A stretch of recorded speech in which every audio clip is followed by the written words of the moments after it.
Hi everybody, it's the most exciting night in movie-dom because it's Oscar day and yet no one cares about the Oscars anymore. But we're a movie channel, at least somewhat related to movies. Let's give our predictions for the Oscars. We're going to do this two ways. We're going to go over the list of nominations. We're going to pick one, but then we're going to also pick the ones that we actually think should have been nominated and win. Yeah, we're going to do it that way because we had an argument beforehand, and I said, nobody cares about the predictions. Nobody saw the movies.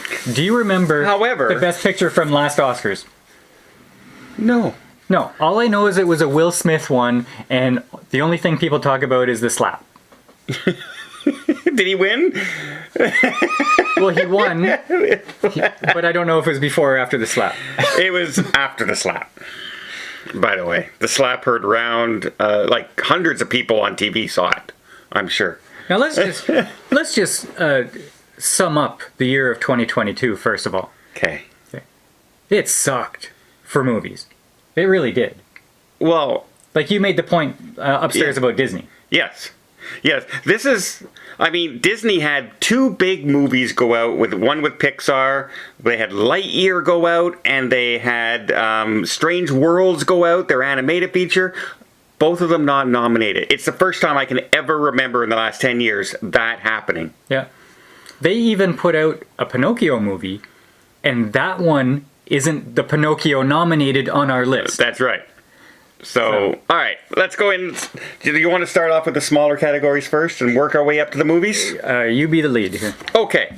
We're going to start off with Best Supporting Actor. Okay, this one was a shoo-in for me. It was. Yeah. So, actor in a supporting role. Brendan Gleeson, The Banshees of Inisherin. Don't know, don't care. Brian Tyree Henry, Causeway. Don't know, don't care. Judd Hirsch, The Fabelmans. Didn't see it. Barry Keoghan, The Banshees of Inisherin. And Inisherin. Ke Huy Quan. Ke Huy Quan. Everything, Everywhere, All at Once. Yes. Okay. And who do you think should win out of those people? Well, given that I don't care about all of the movies except one, I'll say that Ke Huy Quan from... Ke Huy Quan. Whatever it is. Everything, Everywhere, All at Once. Okay. He should win. You know what? He is my prediction, actually, to win this category. Okay. In real life. For that movie. You know that's Short Round. Yeah. Yeah. From the Goonies. His last movie was, I think, Indiana Jones. He is the Goonies kid, though, right? Yeah. Yeah, okay. But his last movie was Indiana Jones. And he quit Hollywood because he was typecast. And this is his first movie coming back where he's actually behind, like in front of the camera. He's been behind the camera before. So it's kind of a really good story because first time back in 20-some years and he gets nominated for an Oscar. When I saw the category and I had to think about who would win, I instantly wrote him down. Because he was amazing in that movie. Yeah, and lots of variety in his acting. He had to play all kinds of different roles. Okay, how about Best Supporting Actress? Oh, wait a minute. Are we going to announce who we think should actually have been nominated and win at the same time? Or wait till the end? Like your own pick. I just did my own pick. So you didn't have anybody else that you thought could win that category? That was my pick. Like, there's no other person in the whole year I think should have won that. Okay, I think he should still win, but as a close one... A runner-up? Runner-up would be Pedro Pascal in the unbearable weight of massive talent. Yeah. He was good. He was good in that. That's one of the few movies that surprised me and I enjoyed. And he was the secondary character in that movie. So yeah, I would have gave him a nod. Okay. Best Supporting Actress.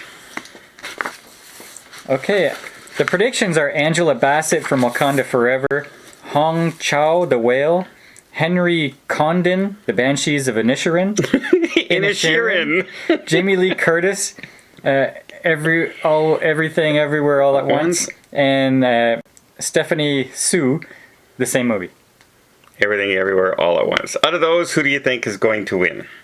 Given that I don't know most of the movies there, I'm not even going to make a prediction. Don't care. I only care about what my pick is for this. well, just say the Oscars is about diversity and inclusion and lobbying.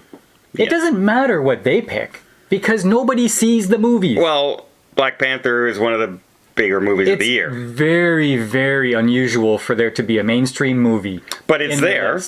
And actually, in the Best Picture category, we've seen at least 4 of those movies, which is rare that we've seen that many. Yeah, but the list has like 8 or 9. It is 10. They upped it from 5 to 10. But anyway, in this, I think they're probably going to give it to Angela Bassett. I think they'll definitely give it to Angela Bassett. Because, just because. Who do you think should have won it? I'm going to go with Margot Robbie in Amsterdam. I was looking at her for that. Because although Amsterdam was not a perfect movie, she was very good in it. She was, yeah. Myself, I'm going to go a little off the beaten path a little bit with a smaller movie, X. I'm going to go with Brittany Snow in that. It was like a horror film. It's actually, they're going out to shoot a porno at this farm, and it's a horror film. And it was really creepy at some points and really disgusting at some points. But she went outside her typecast role in this, where she was more of an adult character compared to her teeny bopper acting that she does in like Pitch Perfect and movies like that. So I enjoyed the transformation. I thought she did a really good job. So I would have nominated her. Okay. Best Actor. Dum dum dum. Okay, the predictions are Austin Butler in Elvis, Colin Farrell in The Banshees of Inisherin, Brendan Fraser in The Whale, Paul Mescal in Aftersun, Bill Nye, Living. Who do you think they're going to pick out of this one? I think they're going to pick Brendan Fraser. Me too. He has never been nominated. I think he won the Globe for it. Got a big emotional speech and everything. Everyone was, oh, that's great, amazing. I think they're going to give it to him as well. Who would you have nominated for Best Supporting Actor? I have a tie. Sorry, for Best Actor. Best Actor. I have Austin Butler for Elvis. You do? Going into it, I didn't think he had the right look for it, but he did have some pretty strong performance. But I also want Tom Cruise. And you might not like Tom Cruise, and you might say he plays the same role all the time. I don't care, because every time I watch a movie with him in it, he is awesome. Okay. I might have gone with Robert Pattinson in Batman for that. Like, he surprised me. I expected to hate the movie because I didn't like him in Twilight at all. Yeah, but he's changed. He's celebrated since Twilight. I know, but I haven't seen him in anything other than Twilight. That's the thing. And so once I saw him in this, I enjoyed that. But yeah, I would like to see Tom Cruise win as well. There's no way they're going to give it to Tom Cruise. No. Because he's Tom Cruise and too much controversy with his Scientology, etc., and he just goes out and does good movies. Simple as that. But I give a nod to Robert Pattinson for that. Okay, so between my two, because I have a tie, would you give it to Austin Butler or Tom Cruise? If it was me, I'd give it to Tom Cruise. But if you were asking the Oscars, they're going to give it to Austin Butler. I know Mark would give it to Austin Butler. All right, Best Actress. Okay, nominations are Cate Blanchett in Tar, Anna de Armas in Blonde, Andrea Riseborough in To Leslie, Michelle Williams in The Fablemans, Michelle Yeoh in Everything Everywhere All at Once. Yeah. And who would you pick? I don't even know some of these movies, so let's go Anna de Armas in Blonde. I like her, but I would give it to Michelle Yeoh from Everything Everywhere All at Once. You think that's who's going to win, or that's who you would give it to? That's who I think is going to win, and that's who I picked as well. Okay. I have a tie again. You're cheating. I have Michelle Yeoh. Yeah. Because she was awesome. Yeah. And she had to do a lot of stuff in there. The choreography she had to do was... That's her style. Like, she's known for that. So she's really good at that. Also, Margot Robbie in Babylon. Once again, not a perfect movie, By no means. but Margot Robbie is underrated, I think. Like, she's not just Harley Quinn. Is she? I think so. I think so. Like, she's been in Tarzan. Like, she's been in Focus. She's the it girl in Hollywood when it comes. She's in the Barbie movie coming up. She's the go-to but she's girl. She's not seen as the good actress. I think she's the it. She did Tanya. Like, she was Oscar nominated a couple years ago already. So she's known as being a good actress. Why isn't she on any of these lists? Huh? She's not on any of these Because the movies were lists. not great this year. Okay, but we're not talking about the movie. We're talking about the actor and the actress. Yes, but when they look at movies, they're looking at drama films and stuff like. And unfortunately, Babylon. No, Amsterdam. Which one was she in? She was Both of in. No. Yeah. No, one was Star Wars girl. Was in Amsterdam. What? She wasn't in Babylon, I don't think. Yes, she was. She was in both of them. I don't think so. You wanted to see Babylon because of the poster with her on it. I thought Babylon was Amsterdam, but I don't think it was her. I don't know. Anyway, they weren't great movies, and that takes down from the actors. You could be a good actress, but in a bad movie or a so-so movie, you're not going to get nominated. Yeah. Yeah, that's my tie. I thought they were both stellar. So I'd still give it to Michelle Yeoh as much as I like Margot Robbie as well. Okay, before we get to the top picture, animation. Okay, the nominations are Del Toro's Pinocchio, not Disney. Not Disney. Marcel the Shell with Shoes On, Puss in Boots: The Last Wish, The Sea Beast, and Turning Red. All right, who do you think they're going to give it to?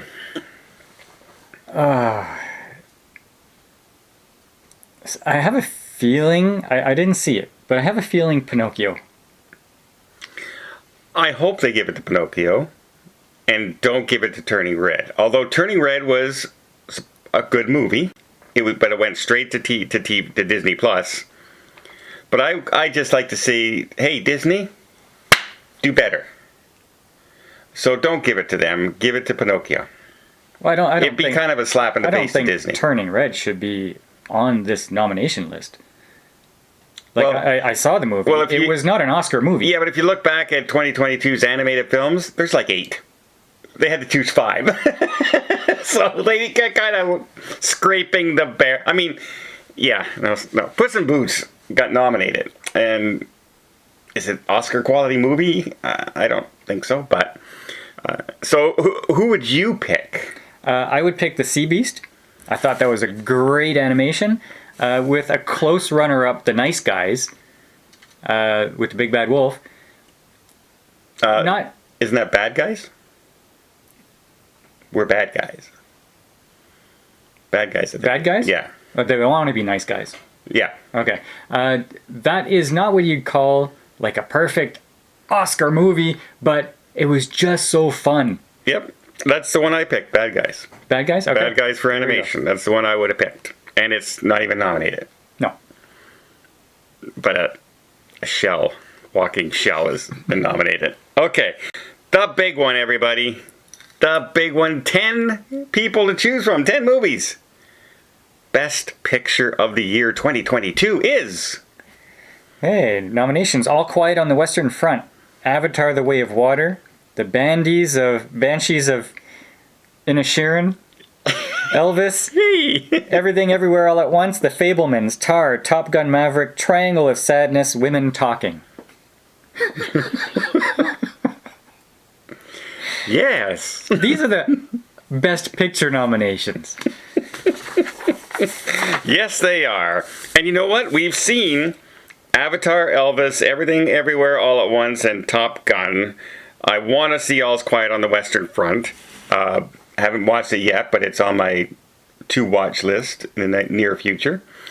Out of this category, who would you give it to? Now, to prepare for this video, I watched Everything Everywhere All at Once this morning. Okay? So that's stuck in my head right now, and I really liked the movie. But maybe I like it more than I should because I watched it recently.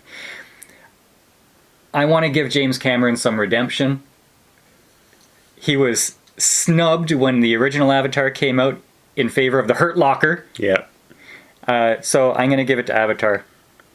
I know it's a polarizing film, but I see the quality in it. Avatar was the best movie of last year, in my opinion. Yeah. See, I don't think it's polarizing or anything like that. To me, I think it was a good visual movie, but it had some long parts in it. The part with the younger daughter didn't really resonate with me too much. But the visuals and the acting and the music but the story was a very quality. It was. But you know what? As far as Oscar, if you're like the way Oscars should be best of the best. I'd still give it to Everything Everywhere All at Once, and I've seen that movie 3 or 4 times now. So not recently, but if I go back and watch a movie over and over again in the same year, it's usually pretty good in my head. If you're asking me which one I would pick for myself, it's Maverick. Now, Maverick is not a writer's film. There's no big subtleties and no twists and plots, but it hooks you into that movie in the opening scene without any fighting jets. It's a war movie with fighter jets, and they hook you without any fighting. But see, with tension and all that right at the beginning. I'm giving the nod to Tom Cruise for that. Because without Tom Cruise, that movie is nothing. No. And I came out of that movie saying, well, it was a good time. But I'm not giving it a 9.9 like everybody else is because I'm raging against Hollywood. I didn't do it. I gave it a high score because I enjoyed the movie thoroughly. At no point in that movie was I doing this. No, it was a good movie. All the way through, I'm riveted to the screen. And right when you think they could end it, it kept going. And it just kept getting as good all the way through. And they hooked me from the opening scene. If a movie can do that, great. Way of the Water didn't hook me in the opening scene. Everything Everywhere All at Once didn't hook me in the opening scene. I had to get into the movie to start enjoying those. Everything Everywhere All... Oh, I wish that title was... Everything Everywhere All at Once. Okay, now, I think it was an amazing movie. However, a big part of the movie was the antagonist, the villain. And she didn't sell me on her performance. No. To me, it was the main 2 actors. Yeah, she was a very weak part of the movie for me. I think her name must have been Stephanie Sue. But everything else about it was great. Just that was a big drawback, so I can't choose that one. It was too much of a weakness. Okay. Well, there you go. Those are our Oscar predictions, as well as who we would have nominated for a movie in 2022, and actors, etc. But here's the thing. In the comments down below, don't tell us who you think's going to win, but tell us who you think should have been nominated. And that can include Netflix if you want, or Amazon Prime, or any of those streaming, as long as it's a movie and not a series. Tell us in the comments down below, because I bet you have some movies out there that you think are much better than the ones the Oscars nominated this year. And I think you're going to have a really hard time looking back and saying, oh, that was a great movie. Yeah. Because there weren't many. I can look back and say, oh, the worst movies of the year, I can pick them out like this. So there you go. In fact, it was such a bad year, I forgot Batman came out last year. Mm-hmm. That's how bad a year it was in 2022. Watch the Oscars. Tell us what you guys think. It's going to be an interesting night, and hopefully nobody gets slapped.